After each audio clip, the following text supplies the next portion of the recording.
Jadi teman-teman, pemilihan Hari Veteran pada 10 Agustus ini tuh sebenarnya berdasarkan peristiwa sejarah yaitu gencatan senjata antara Indonesia dan Belanda pada 10 Agustus 1949.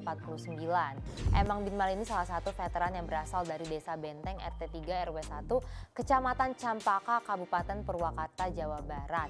Pria yang usianya nyaris satu abad ini merupakan salah satu pejuang kemerdekaan Republik Indonesia. Bahkan mungkin tidak banyak orang yang tahu tentang cerita haru yang dialami kakek renta ini semasa muda. Kira-kira seperti apa sih perjuangan para veteran? Nah, yang pertama, film yang bisa kalian tonton, kalian bisa menonton film November 1928 yang dirilis pada tahun 1979. Jadi ini adalah film yang bertema perjuangan yang disutradarai oleh Teguh Karya, di mana film ini menceritakan tentang penduduk desa di Jawa yang memberontak melawan pemerintahan penjajahan Hindia Belanda.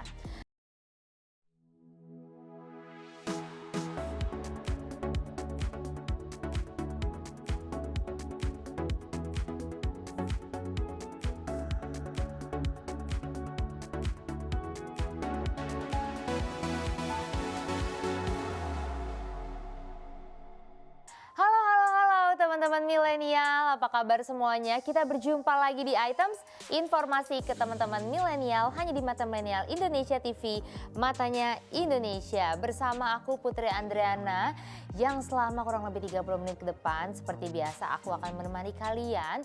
Jadi kalian sambil menjalankan aktivitas, sambil dengerin juga informasi yang mau aku kasih hari ini. Nah, karena hari ini bertepatan tanggal 10 Agustus, jadi kita sama-sama merayakan Hari Veteran Nasional. Jadi tema kita hari ini adalah Hari Veteran Nasional tahun 2022 karena memang setiap tanggal 10 Agustus hari itu dijadikan sebagai Hari Veteran Nasional yang menjadi tanda penghargaan dan juga penghormatan dari pemerintah dan rakyat Indonesia kepada para pahlawan yang berjuang dalam rangka meraih kemerdekaan Republik Indonesia. Jadi memang ya, kalau kita ngomongin veteran itu adalah salah satu sosok penting di balik perjuangan melawan penjajahan sebelum akhirnya kita berhasil di titik kemerdekaan. Maka dari itu pemerintah juga menetapkan tanggal 10 Agustus ini sebagai Hari Veteran Nasional. Jadi memang dicantumkan ya teman-teman dalam Undang-Undang Republik Indonesia nomor 15 tahun 2012 tentang Veteran Republik Indonesia. Yang dimaksud dengan veteran itu adalah warga negara Indonesia yang bergabung dalam kesatuan bersenjata resmi yang diakui oleh pemerintah yang berperan secara aktif dalam suatu peperangan menghadapi negara lain dan atau gugur dalam pertempuran untuk membela dan mempertahankan kedaulatan negara kesatuan Republik Indonesia atau warga negara Indonesia yang ikut serta secara aktif dalam pasukan internasional di bawah mandat Perserikatan Bangsa-Bangsa untuk melaksanakan misi perdamaian dunia yang telah ditetapkan sebagai penerima tanda kehormatan veteran Republik Indonesia. Nah, seperti biasa, sejarahnya itu sebenarnya seperti apa sih Hari Veteran ini?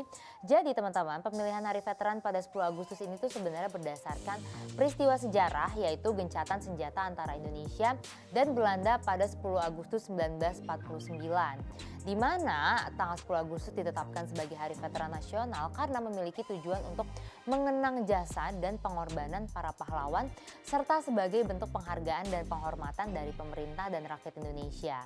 Selain itu juga bertepatan dengan peristiwa gencatan senjata melalui perjanjian Rom Van Rooyen, para veteran Indonesia ini telah memperjuangkan kemerdekaan Indonesia dengan melawan tentara Belanda. Para veteran ini merupakan pahlawan yang telah mengorbankan tenaganya, waktunya, bahkan hingga nyawanya untuk mempertahankan negara demi kepentingan banyak orang. Oleh karena itu, peringatan Hari Veteran Nasional ini selaras dengan ucapan Bung Karno, bangsa yang besar itu adalah bangsa yang menghargai pahlawannya. Maka dari itu Hari Veteran Nasional ini telah diatur dalam Keputusan Presiden nomor 30 tahun 2014 tentang Hari Veteran Nasional. Dan hanya terdapat satu organisasi resmi yang menaungi para veteran nasional Indonesia yang dinamakan Legiun Veteran Republik Indonesia. Anggotanya sendiri terdiri dari para pejuang kemerdekaan yang membantu penegakan kemerdekaan bangsa Indonesia. Kongres LVRI ini pertama kali dilaksanakan pada 22 Desember 1956 hingga 2 Januari 1957 di Deka Park, Jakarta. Kongres tersebut dihadiri setidaknya 2.300 veteran dari seluruh Indonesia yang mewakili lebih dari 1 juta veteran yang aktif bertempur bertempur memperjuangkan kemerdekaan Republik Indonesia antara tahun 1945 sampai 1949. Dan dari pertemuan inilah resmi dibentuk organisasi resmi Veteran Nasional pertama yang bernama LVRI tersebut. Tadi kan sejarahnya, nah sebenarnya veteran juga ada jenis-jenisnya teman-teman. Jadi berdasarkan Undang-Undang Nomor 15 Tahun 2012 tentang Veteran Republik Indonesia, veteran ini terbagi dalam beberapa jenis, di mana jenis veterannya itu ditentukan berdasarkan peristiwa keveteranannya. Yang pertama ada veteran pejuang kemerdekaan Republik Indonesia. Yang ini adalah warga negara Indonesia yang dalam masa revolusi fisik antara tanggal 17 Agustus 45 sampai dengan 27 Desember 49 yang memang mereka itu berperan secara aktif berjuang untuk mempertahankan negara kesatuan Republik Indonesia di dalam kesatuan bersenjata resmi dan atau kelaskaran yang diakui oleh pemerintah pada masa perjuangan. Nah yang kedua ada veteran pembela kemerdekaan Republik Indonesia. Ini adalah warga negara Indonesia yang bergabung dalam kesatuan bersenjata resmi yang diakui oleh pemerintah yang berperan secara aktif dalam suatu peperangan menghadapi negara lain dalam rangka membela dan mempertahankan kedaulatan negara Kesatuan Republik Indonesia yang terjadi setelah tanggal 27 Desember 1949 dan telah ditetapkan sebagai penerima tanda kehormatan Veteran Republik Indonesia. Nah, terus selanjutnya ada jenis veteran lainnya yaitu Veteran Perdamaian Republik Indonesia yang ini merupakan warga negara Indonesia yang berperan secara aktif dalam pasukan internasional di bawah mandat Perserikatan Bangsa-Bangsa dalam rangka melaksanakan misi perdamaian dunia yang telah ditetapkan sebagai penerima tanda kehormatan Veteran Republik Indonesia. Tadi udah 3 jenis ya. Nah terus nih yang keempat ada jenis Veteran Anumerta Republik Indonesia yang terbagi lagi menjadi 3. Yang pertama, Veteran Anumerta pejuang kemerdekaan Republik Indonesia yang gugur dalam masa revolusi fisik antara tanggal 17 Agustus 1945 sampai dengan 27 Desember 1949 yang memang berperan secara aktif berjuang untuk mempertahankan negara kesatuan Republik Indonesia di dalam kesatuan bersenjata resmi dan atau kelaskaran yang diakui oleh pemerintah pada masa perjuangan. Kemudian yang kedua ada Veteran Pembela Kemerdekaan Republik Indonesia yang merupakan warga negara Indonesia yang bergabung dalam kesatuan bersenjata resmi dan diakui oleh pemerintah dan berperan secara aktif dalam suatu peperangan menghadapi negara lain yang gugur dalam rangka membela dan mempertahankan kedaulatan negara kesatuan Republik Indonesia. Yang terakhir ada Veteran Perdamaian Republik Indonesia yaitu warga negara Indonesia yang berperan secara aktif dalam pasukan internasional di bawah mandat Perserikatan Bangsa-Bangsa yang gugur dalam rangka melaksanakan misi perdamaian dunia. Jadi tadi bisa kita bilang jenis-jenis veterannya itu dibagi berdasarkan peristiwanya yang mungkin bisa digambarkan dari tanggal sebelum dan sesudah sebuah tanggal gitu ya. Terus ada juga yang memang mereka nih sebagai veteran bergerak itu di bawah naungan siapa? Ada Perserikatan Bangsa-Bangsa, ada juga tadi pasukan internasional dan berbagai hal lainnya. Jadi ada faktor-faktor yang menentukan jenis veteran. Nah selanjutnya nih kita bicarain tentang hak-hak veteran Republik Indonesia. Jadi warga negara yang memang telah ditetapkan menjadi veteran Republik Indonesia ini juga berhak mendapat tanda kehormatan, tunjangan dan hak-hak lain sesuai dengan PP nomor 23 tahun 2016 tentang perubahan atas peraturan pemerintah nomor 67 tahun 2014 tentang peraturan pelaksanaan Undang-Undang nomor 15 tahun 2012.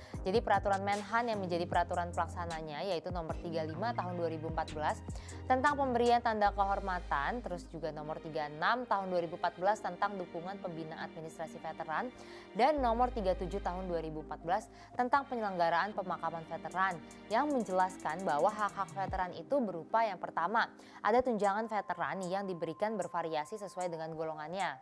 Ada juga dana kehormatan veteran, terus juga ada dana bantuan kesehatan, ada tunjangan bagi janda, duda atau anak yatim veteran, ada juga santunan cacat, tunjangan cacat dan alat bantu untuk tubuh veteran, dan masih banyak tunjangan lainnya. Dan selain hak-hak veteran Republik Indonesia yang disebutkan tadi, ada hak lain tertentu yang dapat diterima oleh veteran Republik Indonesia. Hak tersebut diatur tersendiri oleh peraturan menteri di bidangnya masing-masing seperti yang pertama keringanan bayar PBB sesuai dengan kebijakan daerah. Terus juga keringanan pembayaran biaya angkutan jasa transportasi milik negara.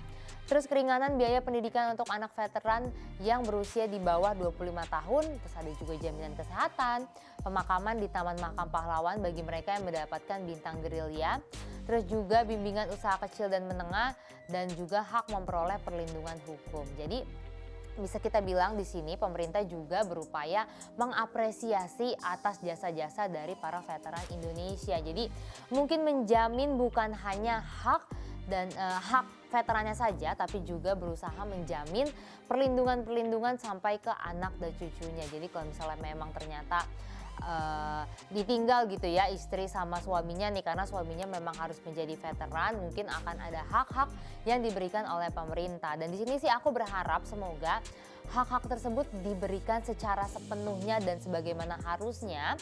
Terus juga hak tersebut bisa konsisten berjalan sampai ke depannya, karena ya lagi-lagi kayak yang tadi aku jelaskan di awal. Jadi veteran ini adalah memang bisa kita bilang itu sebagai pahlawan. Jadi sebenarnya tanpa ada mereka mungkin kita nggak bisa semerdeka sekarang, kita tidak bisa sebebas sekarang. Aku mungkin tidak bisa duduk di sini ya kan, ada di depan kalian nih menjelaskan informasi-informasi. Makanya kita sama-sama teman-teman, apalagi generasi milenial, kita juga harus menghargai jasa-jasa dari pahlawan kita sebelumnya yang telah gugur.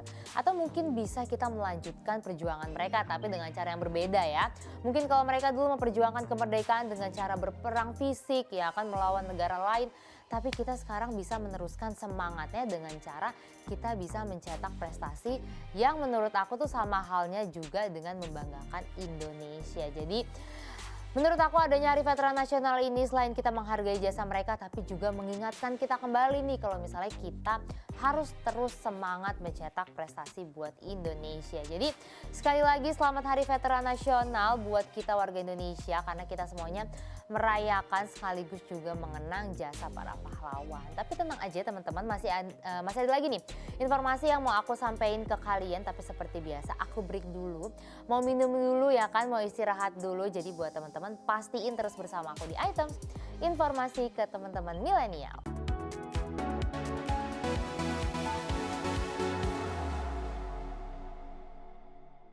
Hai teman-teman milenial, balik lagi di Items, informasi ke teman-teman milenial dan masih bersama aku Putri. Di sini aku balik lagi di Items, di mana di segmen kedua ini aku mau melanjutkan cerita aku nih tentang kisah veteran nasional. Jadi aku mau ceritain gimana sih perjuangan mereka pada saat mereka itu masih berjuang demi kemerdekaan Indonesia. Yang pertama aku mau menceritakan kisah Emang bin Mali yang saat ini berumur 99 tahun. Jadi Emang bin Mali ini salah satu veteran yang berasal dari Desa Benteng RT 3 RW 1 Kecamatan Campaka Kabupaten Purwakarta Jawa Barat. Pria yang usianya nyaris 1 abad ini merupakan salah satu pejuang kemerdekaan Republik Indonesia. Bahkan mungkin tidak banyak orang yang tahu tentang cerita haru yang dialami kakek renta ini semasa muda. Di mana di sekujur tubuh kakek 5 anak ini terlihat ada 8 luka bekas tembakan dari senjata api. Itu juga menjadi bukti bahwa dirinya itu pernah berjuang untuk kemerdekaan Indonesia.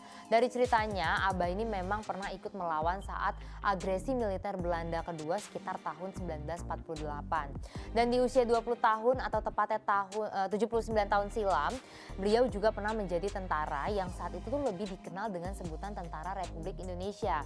Dan saat itu pangkat memang masih Pratu dan bertugas di Batalion 1 Resimen 7 Purwakarta atau masuk dalam pertahanan Triwilayah Bandung. Saat itu bertepatan dengan agresi militer kedua pecah, Abah Emang ini bersama puluhan tentara lainnya terlibat baku tembak dengan pasukan Belanda di perkebunan karet di sekitar Kalijati, Kabupaten Subang. Di perkebunan inilah kisah harunya terjadi, di mana saat muda Abah Emang ini diberondong peluru milik senapan tentara Belanda. Dan saat itu dirinya bersama 3 orang teman satu batalionnya itu sedang menempuh perjalanan menuju campnya di tengah hutan tepatnya ya. Dan di tengah perjalanan ia bersama pasukannya dikepung dan dihujani timah panas oleh puluhan tentara Belanda. Alhasil beliau bersama 3 temannya tersungkur akibat terkena tembakan, dan saat itu 3 temannya gugur sedangkan dirinya itu masih selamat meskipun telah bersimbah darah akibat 8 peluru bersarang di tubuhnya. Dan saat itu dirinya juga hanya bisa pasrah kepada Sang Pencipta karena memang darah segar telah membanjiri baju tentaranya. Aduh, aku dengar ceritanya agak ngilu-ngilu dikit ya teman-teman. Dan dalam keadaan pasrah itu Abah Emang ini masih bisa menatap cahaya matahari dari balik rimbunan hutan karet. Padahal di dalam hatinya Abah Emang ini selalu berdoa untuk bisa bertahan hidup. Bahkan dia berdoa supaya bisa bertemu warga lalu menolongnya. Dan pada akhirnya doa Abah Emang ini terkabul saat tidak berdaya ada 2 orang perempuan melintas dengan kondisi sudah tidak bisa apa-apa. Dan Abah Emang ini meminta tolong kepada 2 perempuan itu. Awalnya kedua perempuan itu ketakutan karena wajah dan tubuhnya itu bersimbah darah. Nah, kepada kedua perempuan itu Abah Emang meminta minum karena beliau merasakan panas yang tidak terkira di sekujur tubuhnya. Lalu pada akhirnya kedua perempuan itu memberi air yang dibawa dengan daun pisang. Dan setelah meminum air itu Abah Emang meminta wajahnya ditutupi daun dengan alasan supaya dingin. Tapi bukannya dingin, ternyata Abah Emang itu malah semakin panas. Dan ketika wajahnya tertutup daun pisang tersebut, tidak berapa lama jantung Abah Emang ini berdetak kencang. Pasalnya pasukan Belanda terlihat sedang melakukan patroli untuk memastikan bahwa para tentara Indonesia yang tadi dihujani peluru itu telah gugur seluruhnya. Kemudian menjelang maghrib Abah Emang ini baru mendapatkan pertolongan di mana salah seorang warga yaitu atas nama Main yang kebetulan mantan pegawai di kediaman kakeknya melintasi wilayah tersebut. Dan Abah Emang meminta tolong, kemudian warga itu memberikan bantuan. Setelah itu Abah Emang dievakuasi di salah satu tempat di hutan dan kemudian tidak sadarkan diri selama 40 hari. Serta seiring berjalannya waktu, luka di tubuh Abah Emang ini juga mulai berangsur sembuh. Tepatnya pada tahun 1950 Abah Emang ini memilih pensiun dini menjadi tentara mengingat kondisi badannya sudah tidak memungkinkan lagi melanjutkan untuk menjadi tentara. Tapi benar ya, yang namanya umur gitu ya, semua sudah ditakdirkan meskipun dengan kondisi tubuh yang lukanya banyak. Tadi kan Abah Emang terus melewati mungkin yang sebenarnya kalau kita ngebayangin tuh kayaknya kalau kita ada di posisi Abah Emang mungkin kita udah nggak ada gitu ya sekarang. Tapi dengan kondisi tubuhnya sekarang beliau masih bertahan bahkan sampai umur 99 tahun.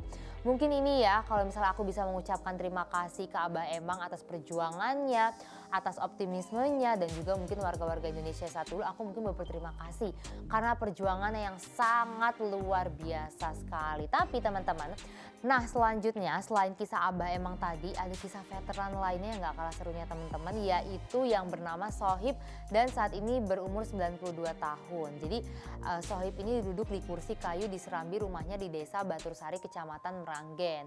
Dimana dengan kondisi yang berkaca-kaca dirinya mulai menceritakan kisah perjuangannya saat melawan penjajah Belanda. Sohib merupakan seorang veteran perang yang turut berjuang pada pertempuran di Meranggen. Saat itu beliau bergabung dalam kesatuan Hizbullah yang dipimpin Kiai Haji Letnan Kolonel Basuni yang bermarkas di Kawedanan Meranggen, di mana beliau ditempatkan pada posisi PHB atau perhubungan karena pada awalnya beliau bergabung dalam pasukan pejuang kemerdekaan. Saat itu Sohib juga masih berusia 16 tahun, di mana beliau bergabung menjadi pejuang dimulai bulan Desember tahun 1945 sampai dengan tahun 1948, sekitar kurang lebih 3 tahunan lah ya teman-teman. Dan saat pertama kali bergabung menjadi pasukan perang, beliau itu masih berumur 16 tahun dan dianggap masih sangat kecil. Dijelaskan posisi perhubungan bertugas sebagai penghubung antara pasukan perang dan juga pemimpin, di mana beliau harus mengetahui maju mundur pasukan dalam artian kapan pasukan tersebut siap perang dan kapan juga pasukan tersebut harus mundur melawan penjajah. Di mana saat itu Sohib masih ingat betul bahwa Meranggen dalam keadaan genting akan menghadapi perang dengan bangsa Belanda. Di mana rumah penduduk dibakar, terus juga ada granat meledak di mana-mana, gudang senjata juga dibom, pokoknya situasinya itu sangat-sangat anarkis. Dan saat itu beliau berpikir saat itu musuh harus mulai melakukan gencatan senjata. Tapi saat beliau melihat di lokasi ternyata gudang senjata juga sudah terbakar, akhirnya Sohib berpikir bahwa pasti salah satunya ada mata-mata yang menyelinap dalam kelompok mereka. Akhirnya dirinya mengaku tidak merasa takut saat menjadi pejuang karena memang beliau merasa tidak ada lagi tempat untuk pulang karena rumahnya yang berada di Semarang juga sudah dibakar. Terus akhirnya beliau juga ke Demak untuk mengungsi karena waktu itu memang Semarang sangat kacau sekali.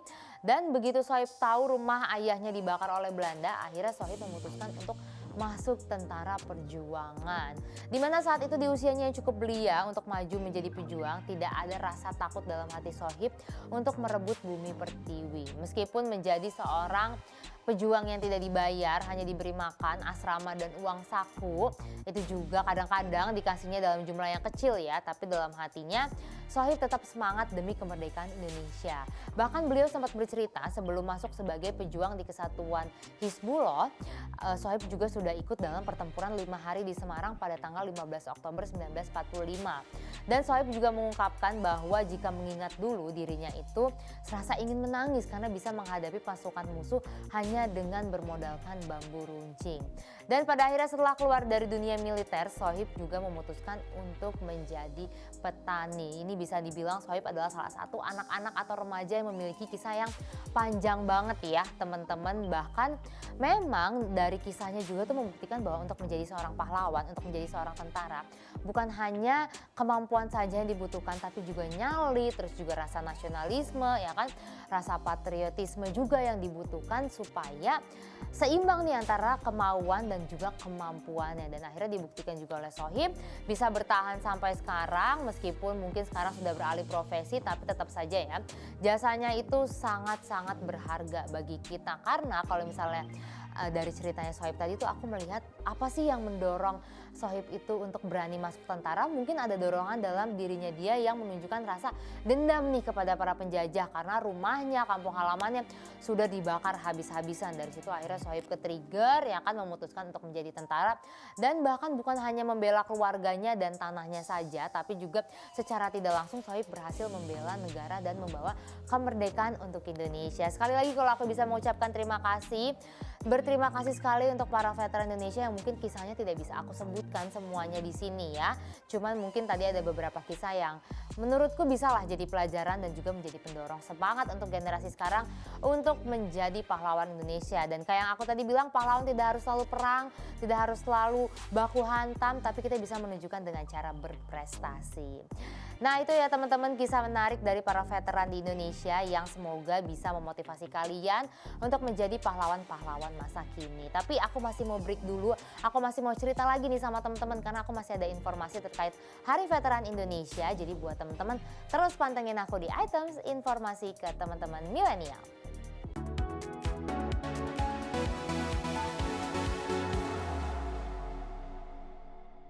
Oke teman-teman milenial, balik lagi bersama aku Putri di Items, informasi ke teman-teman milenial. Dan kita masih sama-sama merayakan Hari Veteran Nasional. Karena kita lagi merayakan Hari Veteran Nasional, mungkin teman-teman bisa mengisi Hari Veteran Nasional ini dengan mengingat kira-kira jasa para pahlawan seperti dulu itu seperti apa sih. Kalau tadi kan di segmen sebelumnya aku udah sedikit cerita tentang, ada 2 cerita ya tentang kisah para veteran di Indonesia. Tapi mungkin kalau teman-teman butuh gambaran visualnya, pengen ngebayangin langsung kira-kira seperti apa sih perjuangannya. Nah mungkin teman-teman itu bisa dengan cara menonton film tentang perjuangan para pejuang kemerdekaan. Dan di sini aku sudah merangkum ya kan apa aja sih film-film yang bisa menjadi rekomendasi kalian kalau misalnya kalian tuh pengen kira-kira seperti apa sih perjuangan para veteran.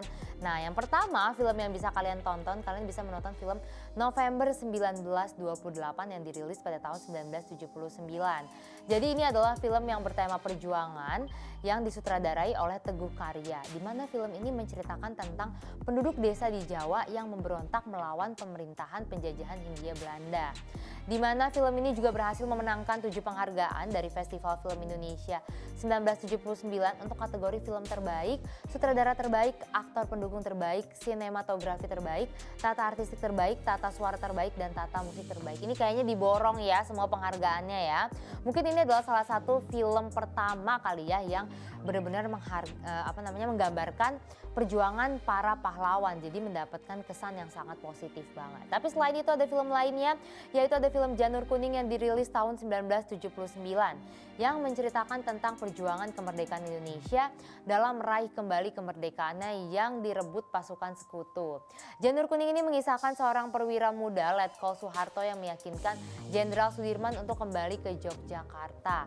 Dan film Janur Kuning ini juga pernah masuk nominasi pada Piala Citra untuk kategori aktor pendukung terbaik. Nah, terus selanjutnya ada film Dua Tanda Mata, tapi duanya itu tulisannya jadul gitu ya teman-teman, Doea gitu ya. Dua Tanda Mata yang dirilis tahun 1985. Di mana film ini menceritakan kisah 2 orang perwira berlatar belakang beda yang berjuang bersama. di mana film ini diproduksi oleh Cinema 8 dan Benoa dengan produser Alfani Wiryawan. Dalam penggarapannya, tim produksi melakukan riset mendalam untuk mendapatkan informasi terkait kehidupan dan kegiatan di Akademi Militer Magelang kala itu. Jadi masing-masing film mungkin fokusnya itu menceritakan perjuangan di kota mana nih. Tadi ada yang di kota Magelang, terus ada juga yang di Pulau Jawa gitu ya. Nanti tergantung preferensi teman-teman seperti apa. Nah, next ada film Cut Nyak Dien, tulisannya juga tulisan jadul ya, tulisannya tuh TJOET NJA Dien. Nah, film Cut Nyak Dien ini dirilis pada tahun 1988 dan merupakan film biografi yang menceritakan tentang perjuangan seorang wanita asal Aceh yang bernama Cut Nyak Dien. Di mana film ini berkisah tentang perjuangan Cut Nyak Dien yang saat melawan penjajahan Belanda pada masa Perang Aceh. Dan film ini berhasil memenangkan Piala Citra sebagai film terbaik dalam Festival Film Indonesia 1988. Bahkan beberapa waktu lalu film ini direstorasi di Belanda dan ditayangkan kembali di bioskop. Emang film ini tuh salah satu film biografi yang menurut aku tuh keren banget. Aku sendiri udah pernah nonton dan menurut aku tuh bukan orang yang terlalu suka gitu sama film-film biografi, tapi ternyata film Cut Nyak Dien ini menurut aku adalah salah satu film, apalagi film Indonesia yang oke banget gitu ya dalam kategori film biografi, makanya nggak heran bisa sampai ke kancah internasional. Selanjutnya film lainnya ada film Merah Putih yang dirilis tahun 2009. Ini merupakan kolaborasi rumah produksi nasional dengan internasional, di mana film ini dirilis pada tahun 2009 dan mengisahkan mengenai peristiwa agresi militer Belanda I pada 1947. Di mana Merah Putih diperankan secara apik oleh Lukman Sardi, Doni Alamsyah, Teguh Rifnu, Jumi Zola, dan Darius Sinathrya. Di mana Merah Putih ini juga merupakan film pertama dari trilogi film bertema perjuangan lainnya, yaitu Darah Garuda dan juga Hati Merdeka. Jadi kalau kalian mau nontonnya nyambung banget gitu ya, atau kayaknya makin seru, kalian bisa nonton film yang Darah Garuda yang dirilis tahun 2010 dan juga Hati Merdeka yang dirilis tahun 2011. Jadi kayak semacam ada keterkaitan lah ya gitu. Tapi menurutku film ini tetap sih kalau kalian nggak nonton dua sebelumnya masih tetap nyambung. Nah, terus selanjutnya di tahun 2013 tuh ada film yang dirilis yang judulnya itu Soekarno, di mana film garapan sutradara ternama Hanung Bramantyo ini itu menceritakan perjalanan hidup Soekarno sebagai sang proklamator bangsa. Di mana film Soekarno ini menampilkan Aryo Bayu sebagai sosok Bung Karno yang beradu peran dengan Lukman Sardi, Maudy Kusnadi hingga Sujiwo Tejo. Di mana karena syarat nilai perjuangan, film dengan durasi 137 menit ini berhasil menyabet gelar film terpuji dari Festival Film Bandung ke-27 pada tahun 2014. Pokoknya tenang aja teman-teman, film yang aku rekomendasi ke kalian itu adalah film-film yang udah dijamin seru, bahkan terbukti di mana film-film tadi aku sebutin itu berhasil menyabet beberapa penghargaan. Terus selanjutnya di tahun 2015 ada film yang judulnya itu Cokro Aminoto, dan ini merupakan film bertema perjuangan Indonesia yang dirilis pada tahun 2015. Film garapan Garin Nugroho ini melibatkan beberapa aktor terbaik tanah air seperti Reza Rahadian, Christine Hakim, Didi Petet hingga Sujiwo Tejo. Aduh, ini aktor-aktor senior yang hebat banget ya. Dan film ini juga sendiri mengisahkan mengenai guru bangsa yang berhasil menjadi pendidik bagi tokoh-tokoh pemimpin Indonesia. Kemudian pada tahun 2014, film Cokro Aminoto ini berhasil memenangkan 3 kategori pada Festival Film Indonesia 2015, yaitu sinematografi terbaik, tata artistik terbaik, dan juga tata busana terbaik. Selanjutnya ada film Battle of Surabaya yang dirilis juga pada tahun 2015, di mana film ini itu berbeda dengan film lainnya karena bertema perjuangan Indonesia. Kali ini tuh menggunakan tampilan animasi 2 dimensi. Film animasi Battle of Surabaya ini diproduksi oleh MSV Picture dan disutradarai oleh Arianto Yuniawan. Battle of Surabaya ini mengisahkan tentang petualangan Musa, seorang remaja tukang semir sepatu yang menjadi kurir bagi perjuangan arek-arek Surabaya pada pertempuran 10 November 1945. Di mana kisah dan animasi apiknya ini membawa Battle of Surabaya menjuarai berbagai penghargaan film ternama. Beberapa di antaranya adalah Best Animation di Milan, terus ada juga International Film Festival 2017, Best Animation dalam Berlin International Film Festival 2017, Best Animation dalam Nice International Film Festival, dan masih banyak lagi. Jadi kalau misalnya dari penghargaan tadi, kalian tidak usah meragukan animasinya. Pasti keren dan juga seru. Karena kan kadang-kadang kita kalau nonton film animasi, kalau yang menurut aku agak-agak kurang gitu ya, Jadi kurang nyambung gitu sama filmnya, tapi ini sudah terbukti dari beberapa penghargaan yang disabat. Terus selanjutnya ada film lainnya yaitu film Kartini yang dirilis tahun 2017. Jadi sama seperti film Soekarno, film Kartini ini digarap oleh sutradara kondang Hanung Bramantyo dan pertama kali dirilis pada 2017 dan Dian Sastrowardoyo juga ditunjuk sebagai pemeran Kartini dalam film ini. Film Kartini ini menampilkan sosok pejuang emansipasi wanita dalam wajah yang lebih berani, kuat dan cerdas sebagai perempuan. Film Kartini ini menyabet penghargaan pemeran pendukung wanita terbaik dari Festival Film Indonesia 2017 yang diraih oleh Christine Hakim. Terus selanjutnya ada film Bumi Manusia. Ini adalah film yang dirilis tahun 2019 dan diadaptasi dari buku dengan judul yang sama karya Pramudia Anantatur dan digarap oleh Hanung Bramantyo. Bumi Manusia ini menceritakan kisah cinta antara Minke dan juga Annelies yang tumbuh di antara banyaknya permasalahan sosial dan ketidakadilan di masa penjajahan Belanda. Pada 2020 lalu, Bumi Manusia berhasil memenangkan kategori film terpuji, sutradara terpuji, terus juga pemeran utama pria terpuji, dan penulis skenario terpuji pada gelaran Festival Film Bandung. Jadi memang ya film-film yang tadi aku sebutin itu mungkin secara tidak langsung bisa menggambarkan situasi zaman dulu gitu ya. Situasi zaman di mana para veteran ini berjuang untuk memperebutkan kemerdekaan Indonesia. Jadi mungkin kalau kalian pengen tahu gambarannya, pengen merasakan euforianya, teman-teman nulis deh tuh tadi ya film-film yang tadi udah aku kasih tahu kira-kira mana nih yang paling menarik. Ada macam-macam, ada biografi, tadi kan ada juga menceritakan kisah perjuangan perangnya secara langsung, ada yang dramanya juga. Pokoknya kita ambil nilai positifnya untuk menjadi dorongan kita menjadi lebih baik, kita buang jeleknya gitu teman-teman. Wow, tidak berasa nih sudah di penghujung acara, sudah kurang lebih aku 30 menit ngoceh di depan kalian. Tandanya aku harus pamit undur diri. Sekali lagi aku mau mengucapkan selamat Hari Veteran Nasional untuk kita semua. Semoga semangat para pejuang, darah pejuang dari para pahlawan itu masih ada di generasi kita sampai ke generasi-generasi selanjutnya. Nah itu dia, aku tandanya harus pamit undur diri teman-teman. Sekali lagi terima kasih teman-teman yang sudah menyaksikan episode Items kali ini. Kita ketemu lagi di episode Items lainnya hanya di Mata Milenial Indonesia TV. Matanya Indonesia. Dadah.